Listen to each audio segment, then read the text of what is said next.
All right, guys, so here we are at day 2 of Cyara Xchange 2025 in Austin, Texas. I'm here with my friend Abhi. I'm going to let you introduce yourself, Abhi, but number one, pretty cool event so far, right? Yeah, so far so good. There's I a lot of loved fun it. stuff going on. There's a lot of interesting things being exchanged, lots of ideas and different things that are happening in the world of technology.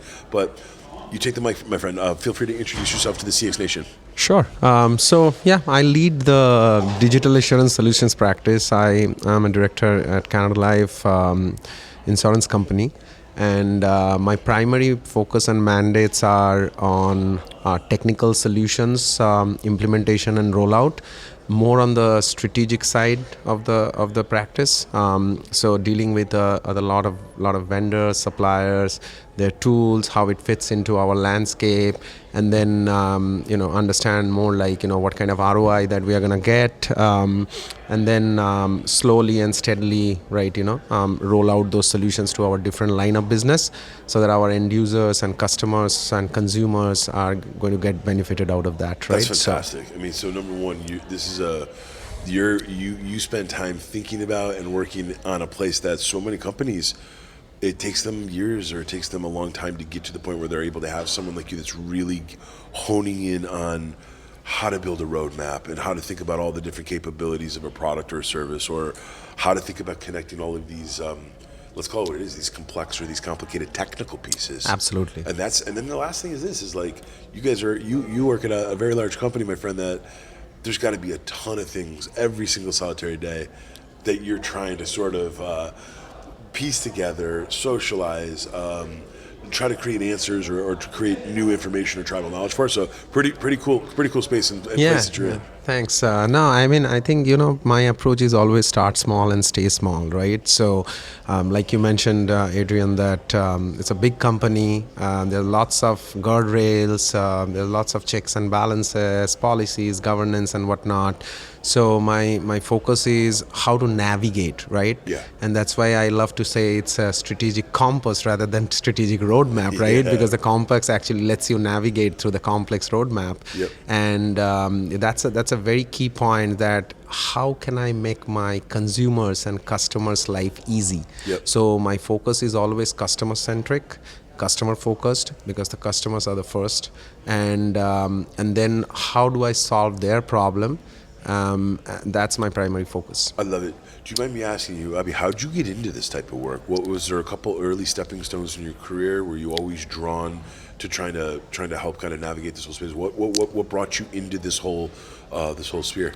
Well, so I started my technology career in quality assurance and quality engineering, right?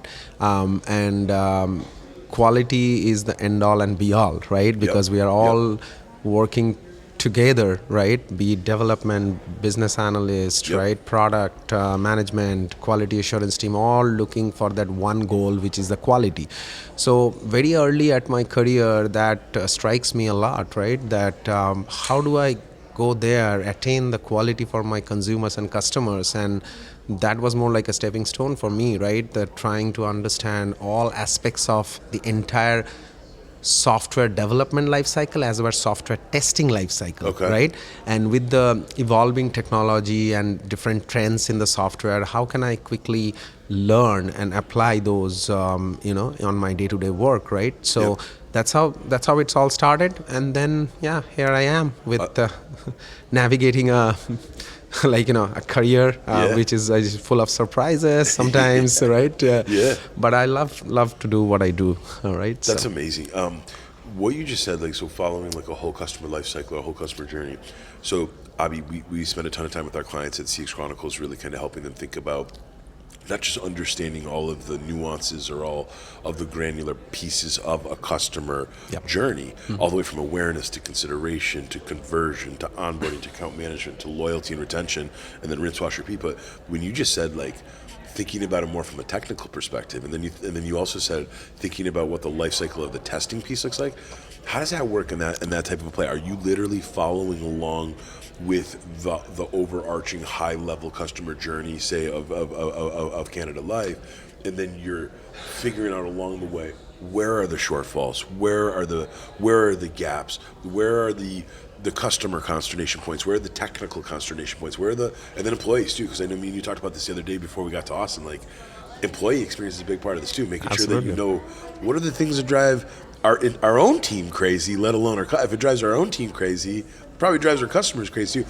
Well, is that kind of what you do? You follow along on that customer journey. That's how you kind of. So the strategy and the approach that I and my team takes, right? It's like, don't start with a goal.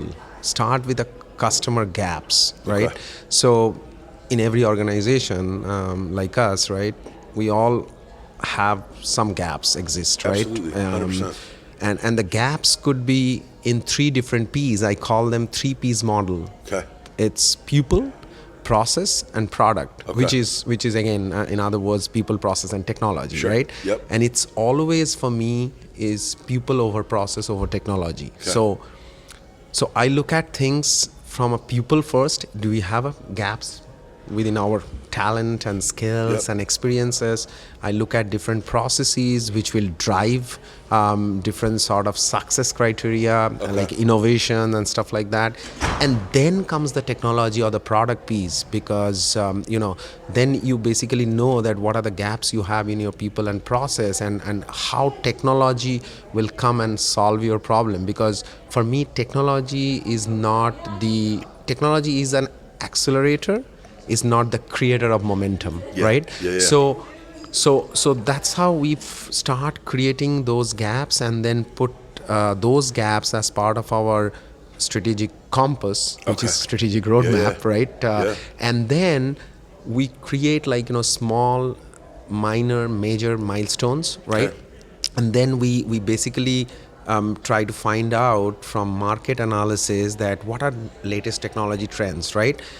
However, it is very important for me to understand the current maturity, because if there is no automation, I cannot bring suddenly the generative AI, right? So you need to attain a certain level of maturity within your technology space, and then you navigate from maturity level 1 to 2 to 3 to 4. So essentially your current state maturity, and then evaluate that where you want to go in the next couple of years, let's say in 12 months, 18 months, looking at your current customer gaps, right?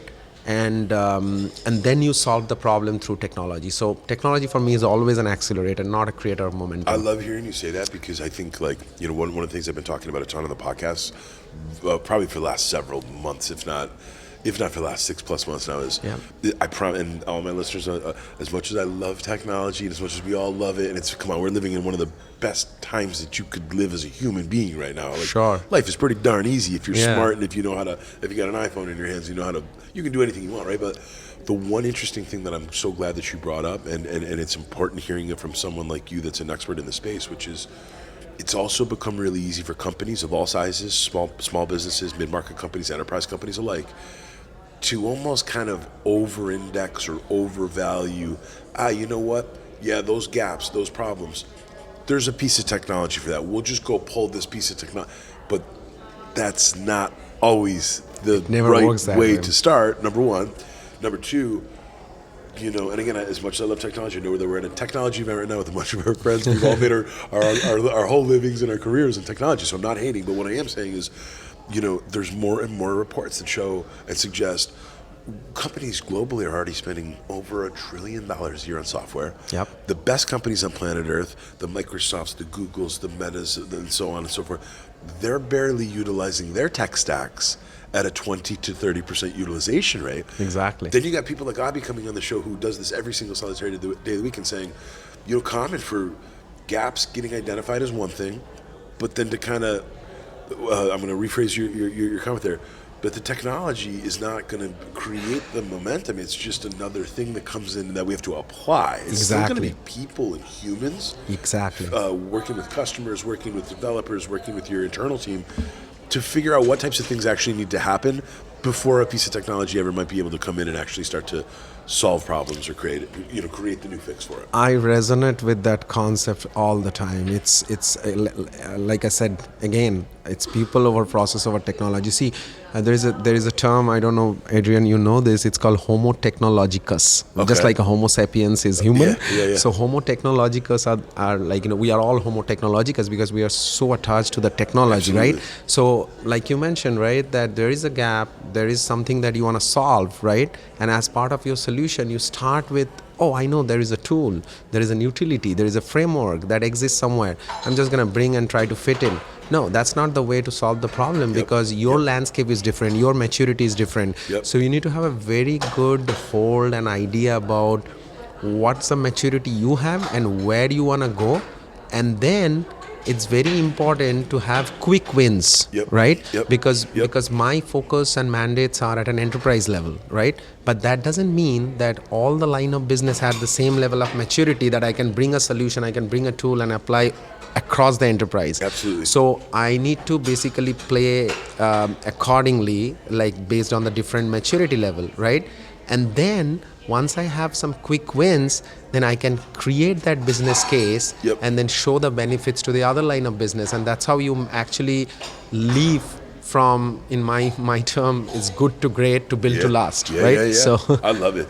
It's funny. I love the fact that you are calling out so clearly maturity level as being and it makes sense when you say it out loud like this. It makes so much sense. But there's so many clients that we've either worked with at CXC or even guests that we've had on the show where, for example, I'll just give an example. They'll maybe they're a smaller startup company or they're an emerging company and they've got maybe the first 20 or 30 people on board, and they talk about how they're struggling, say, for example, with utilizing or leveraging Salesforce, let's say, as their CRM.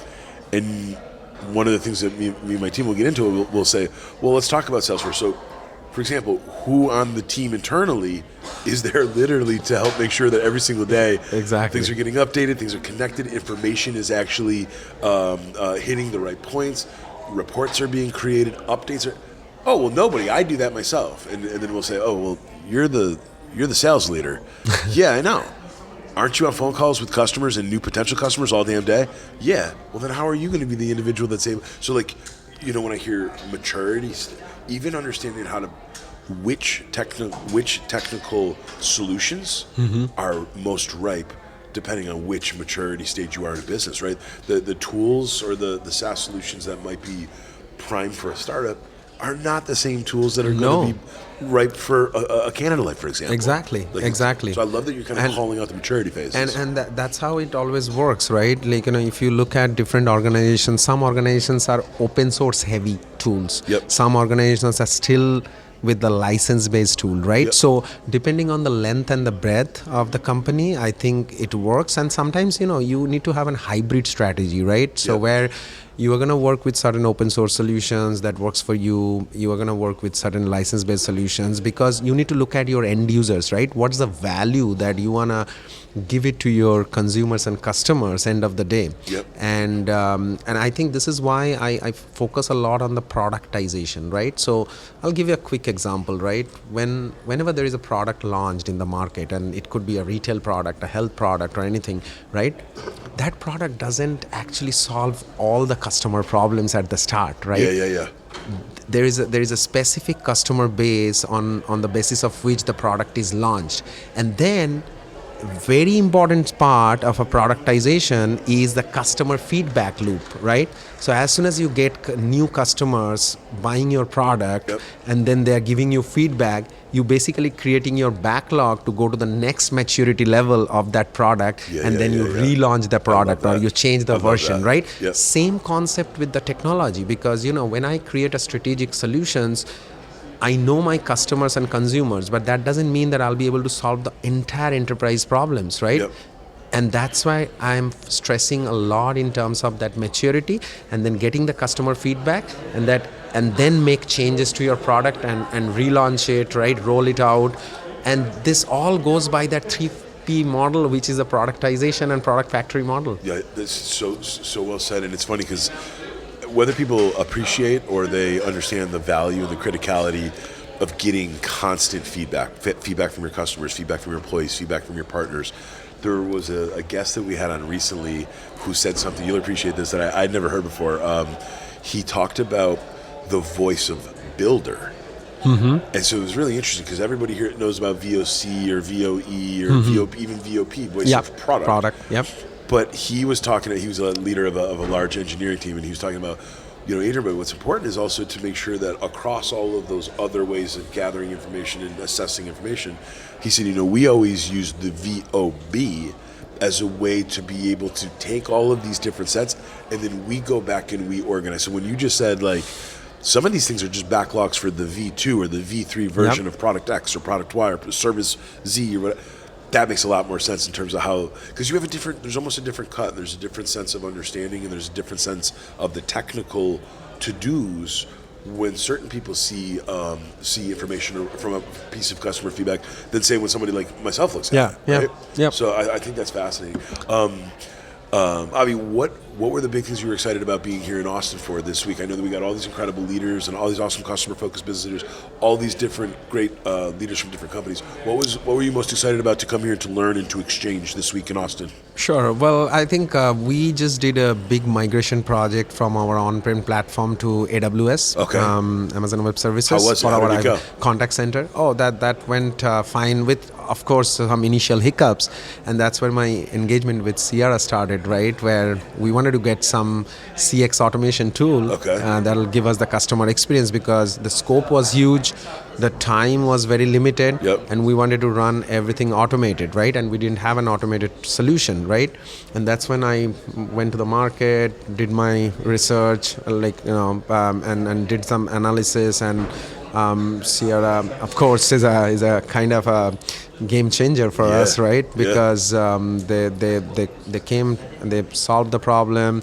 Now we are using their product Velocity, right? And we have used their monthly project-based solutions Cruncher, which is for the CX performance testing. So, we are pretty new to this engagement with Cyara, right? So, what brings me here is absolutely I want to learn more about Cyara products. There are new launches. There are 6 products, innovative products they are launching even today, right? So, and then learn more about Botium, right? Which is their Botium, the overall AI experience, right? And the NLPs. So absolutely, it's a brain opener, eye opener for me. Learning a lot of things about how they are actually, maturing and growing their platforms and their customer base. So I'm so happy that I'm here. Well, number one, we're happy that you're here too. I'm super pumped that you were able to come and join us on CX Chronicles. Pleasure getting the chance to kind of to get to know each other and keep up the amazing work, man. And it's events like this where you get to exchange ideas like this, meet different people, meet, see how other companies are doing this stuff. This is the stuff that really helps to push things forward. Thank you, Adrian and CX Chronicle, for this opportunity. I really love talking to you. Absolutely. Thanks a lot.